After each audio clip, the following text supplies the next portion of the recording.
this was the house.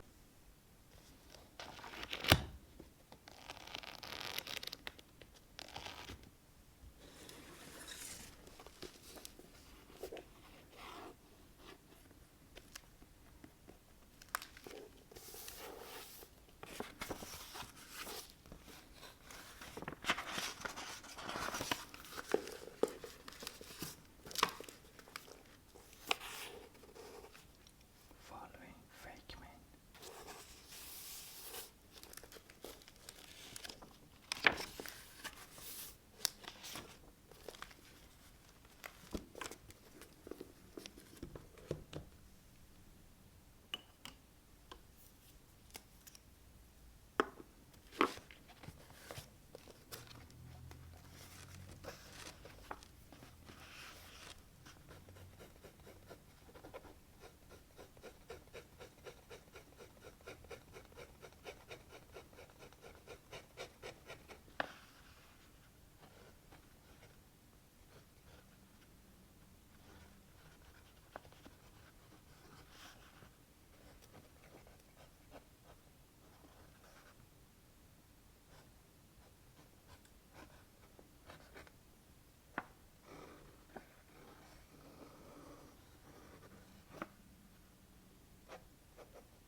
We rode along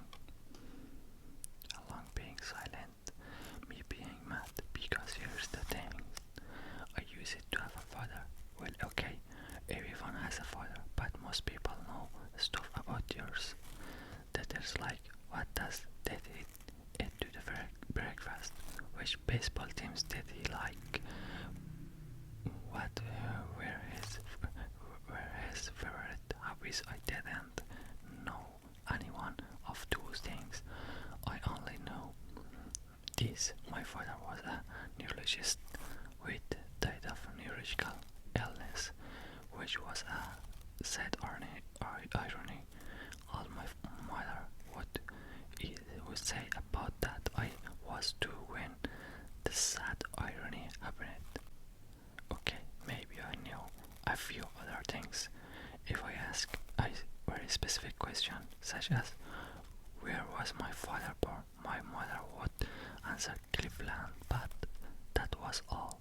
She had never had, and he was so happy there, or her. He sure did had his parents. Sometimes she wouldn't answer at all. She'd just stand perfectly still and stare at me like I was making her think of something, but wasn't saying what. Like her mind was whirring and memories were flying, but stand back because here they were private. I had given up asking questions, which meant I had to give up on knowing my father because how else was I going to find out? Since my father had died, I had never been to one place he had been or meet one person with knew him. Not his relatives, cousins, I think, who lived someplace far away. Not my grandparents who were dead, only my mother who wasn't talking. But my father had been here. He had driven right down this road and over this very hill. He had probably seen that house and that one. The thought gave me the weirdest feeling, like my father had reached stretched out his hand and touched me, and my arm was still warm where his hand had been.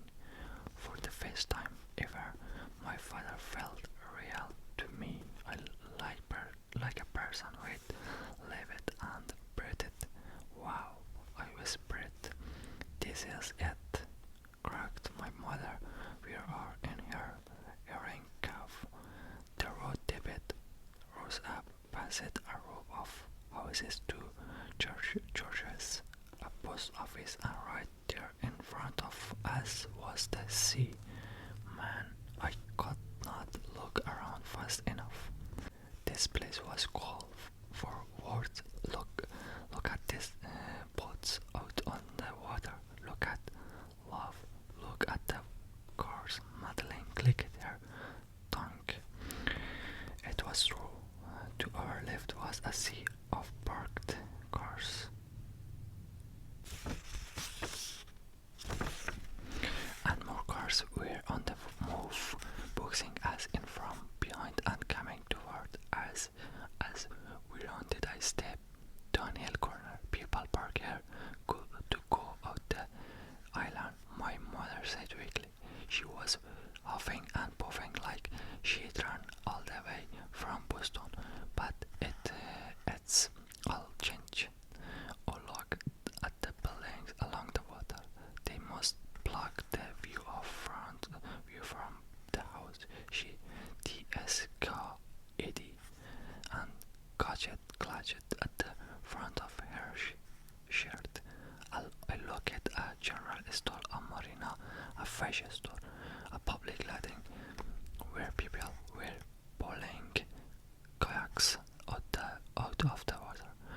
All changed my mother had said. Changed since my father. Yes, but it couldn't really have all changed, and I loved it anyway, for its own self, even separate from my father. The sun setting over the water was making the sky glow with all of these colors I had never seen before. Oh man, I hadn't packed any paints, only markers and colored pencils, and would they ever catch colors like that? They would not. Slammed on the brakes, took to the road ends. My mother and was tapping her chest again. Butter. It was like you'd got her a bit. Oh yes, well, we are here, Madeline, Fronet. Here, where? Because I hid there were only a gift shop, 2 shakes and water. The peninsula had ended. Here, this is the driveway.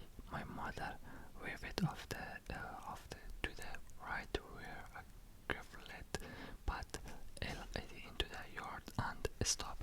Madeline turned into it. That's when we saw the house. It wasn't hiding. We'd just missed it because we'd been looking out at the water. Mercy, Madeline said. I could not believe my eyes. This was the house. How could it be? It was small, and my mother did not like a smile. I didn't like a smile if my mother and me and Madeline were going to the scrunch it up together inside if for 3 whole weeks. But small seemed right for the house.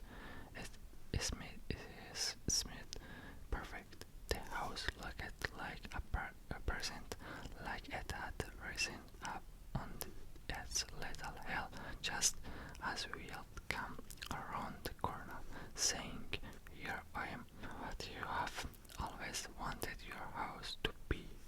Planet instead of fancy, white wooden boards instead of red bricks, a few funny angles for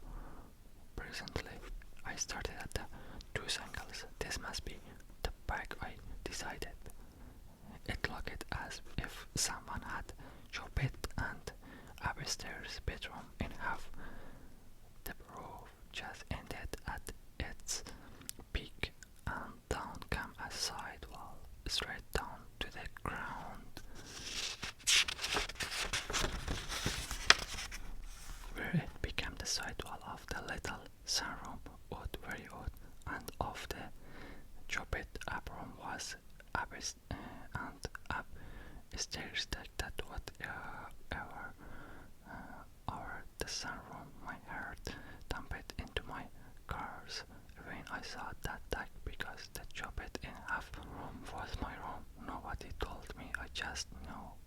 I charged out of the car and up the hill like a kid, heading straight for this present, and here it was, Christmas.